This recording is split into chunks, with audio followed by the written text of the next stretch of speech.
Why reincarnation was removed from the Bible. Have you ever experienced something you couldn't explain? A déjà vu so vivid it felt like a memory, a connection to someone you just met as if you'd known them before? What if I told you these feelings might not be random? What if I told you that your soul has lived many lives before this one and that this belief was once part of early Christianity until it was erased? Today, we're diving into a spiritual mystery that challenges everything we thought we knew about the Bible, the Church, and the soul. Why was reincarnation removed from Christian doctrine? Who removed it, and why? And what does it mean for us today? Let's begin at the beginning. Long before organized religion, humans believed that life continued after death, not just in some far-off paradise, but here, in this world, again and again.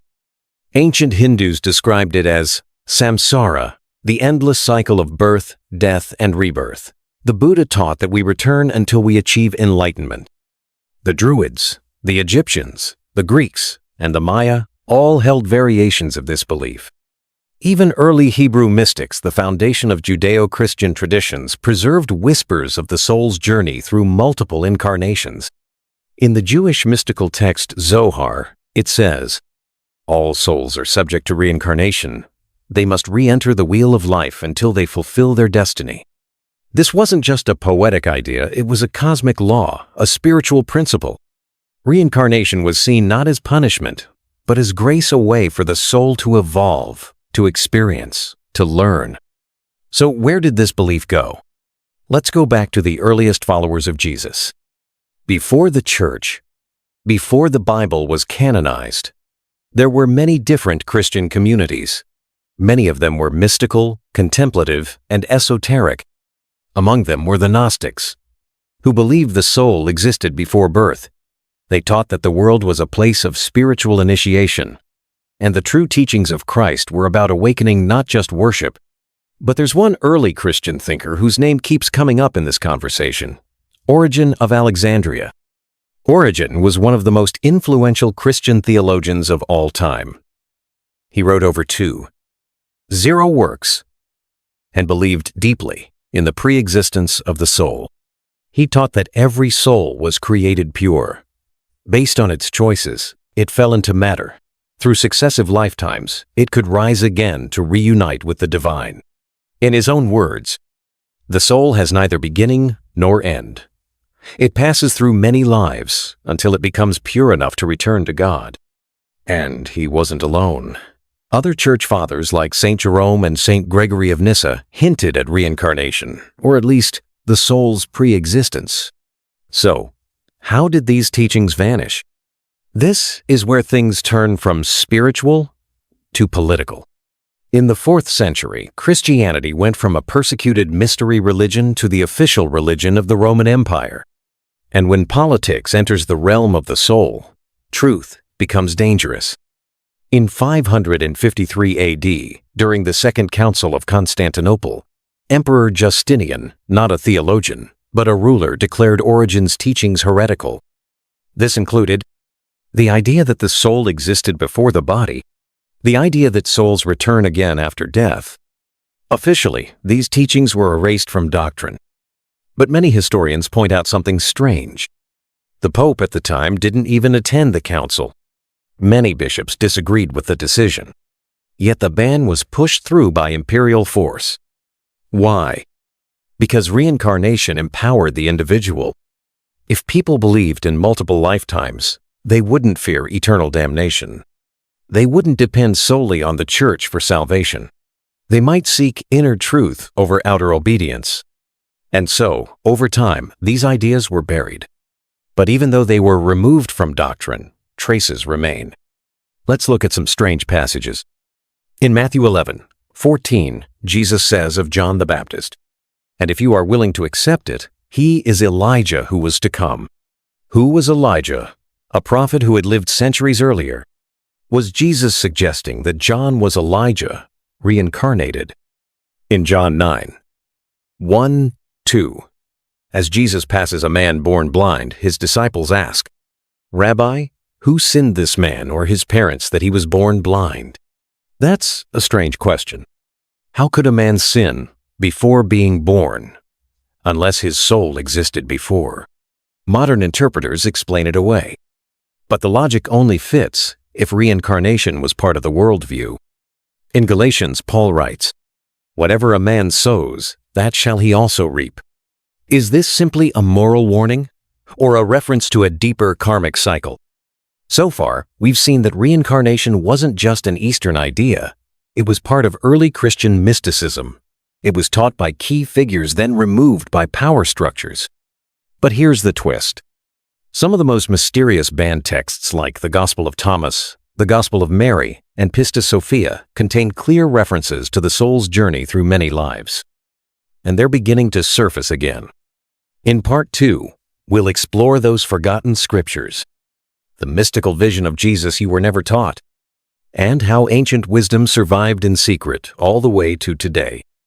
If this awakened something in you, stay with us. We're just getting started. We've uncovered the forgotten threads of reincarnation in early Christianity. Now, let's go deeper into the banned Gospels, the lost teachings of Jesus, and the secret wisdom hidden for centuries. These are the scriptures the early church chose not to include in the Bible. Some were hidden in caves. Others were burned. Some survived only in whispers. Why? Because they spoke of a radically personal path to the divine, one that didn't require temples, priests, or fear-based obedience. Let's begin with the Gospel of Thomas. Discovered in 1945 in a sealed jar near Nag Hammadi, Egypt, this text is a collection of 114 sayings attributed to Jesus. There's no virgin birth, no crucifixion, no resurrection, just teachings deep, mystical, and shocking. In saying 84, Jesus says, "When you see your reflection, you rejoice. But when you see your true self, which existed before you were born, how much more will you rejoice?" This idea that you existed before birth is central to reincarnation. In saying 4, he says, "The old man will not hesitate to ask a little child 7 days old about the place of life, and he will live. For many who are first will become last, and they will become one." This isn't about a one-time judgment. It suggests a cyclical return, where souls learn through lifetimes. Now let's turn to the Pistis Sophia, another banned Christian text from early Gnostic traditions. It describes the soul's journey through many levels of reality and how it must pass through realms of darkness and light to return to the divine source. In it, Jesus says, "The soul that persists in seeking light shall be given more lives to complete its purification." That is reincarnation, plainly stated. In the Gospel of Mary Magdalene, Mary describes teachings given to her in secret after the resurrection. She speaks of the soul shedding its attachments and rising through cosmic spheres. Each time the soul confronts a gatekeeper, a force tied to a human weakness, and must answer for its life. This is not a one-life judgment, but a process. One life isn't enough to purify the soul. It must journey. It must return. It must remember. Now, let's ask, why were these teachings considered dangerous? Because they taught that the kingdom of God is within you. That salvation is not about belief, but awakening. You don't need an institution. You need to remember who you are. This was revolutionary and threatening. To understand why reincarnation was buried, we must understand what it would have meant for church authority. If reincarnation is real, hell loses its eternal grip. Fear-based obedience no longer controls. The soul has time and responsibility to grow. This is empowering and dangerous for those who rule through fear. That's why by the time the Bible was canonized in the 4th century, these texts were left out, suppressed, condemned. But the truth didn't die. It lived on in secret groups, the Cathars, the Bogomils, the Albigensians, all of whom believed in reincarnation and were branded heretics. Some were wiped out in crusades, burned alive, silenced. But the idea never disappeared. It lingered. And today, it's returning. More people are remembering, questioning, waking up. And now, with access to ancient texts, we're rediscovering what was hidden. That the teachings of Jesus may have been far more mystical, personal, and transformative than we were ever told. But what happens next? If reincarnation was part of original Christianity, where did the soul come from in the first place? What is the purpose of multiple lives? And how does karma work in the Christian framework? In Part 3, we'll explore the soul's journey from divine source to earth and back again, the intersection between karma and grace, and what this all means for your life right now. Because reincarnation isn't just an ancient theory. It may hold the key to why you're here and what you're here to learn. If the soul returns again and again, what exactly is it returning for? In this final part, we explore the deeper purpose behind reincarnation, the journey of the soul from divine source, through lifetimes of learning, and back to the light. Let's begin with a question most of us ask at some point. Why am I here? According to ancient teachings, both East and West, the answer is simple, but profound. You are here to remember who you really are, to grow through experience, to return home awakened. Reincarnation is not a cosmic punishment. It's a divine opportunity. It's the classroom of the soul. Each lifetime gives you a new set of circumstances, new challenges, relationships, temptations, and joys, through which your soul can evolve. Think of it like a spiral staircase. You're not going in circles. You're going upward with every turn, closer to the source. And in this framework, even your suffering has meaning. The early Gnostics, the Essenes, and mystic Christians believed this deeply. They taught that the soul originated in the divine realm, a place of purity and oneness. But something happened, a fall, a forgetting. Whether it was through pride, curiosity, or simply the nature of free will, the soul descended into the material world. Not as punishment, but as initiation. Each lifetime, then, is a chance to remember our original light.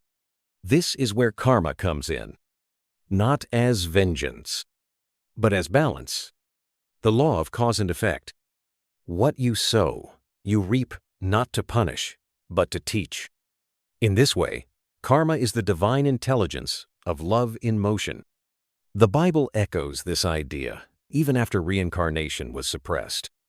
In Proverbs, a man's own folly ruins his life, yet his heart rages against the Lord. In Job, what I feared has come upon me, what I dreaded has happened to me. And again, in Galatians, God is not mocked. Whatever a man sows, that shall he also reap. These teachings survive hidden in plain sight. But reincarnation also speaks to something deeper, grace. Because every soul has as many chances as it needs.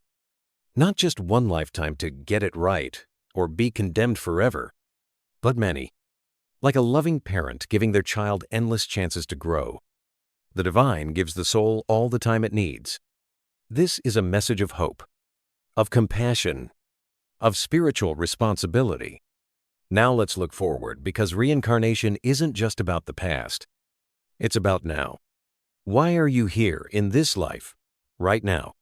Perhaps you came to learn forgiveness, to break a generational pattern, to express a gift you've carried for lifetimes, to reunite with a soul you've known before, to remember your divine origin in a world that constantly makes you forget.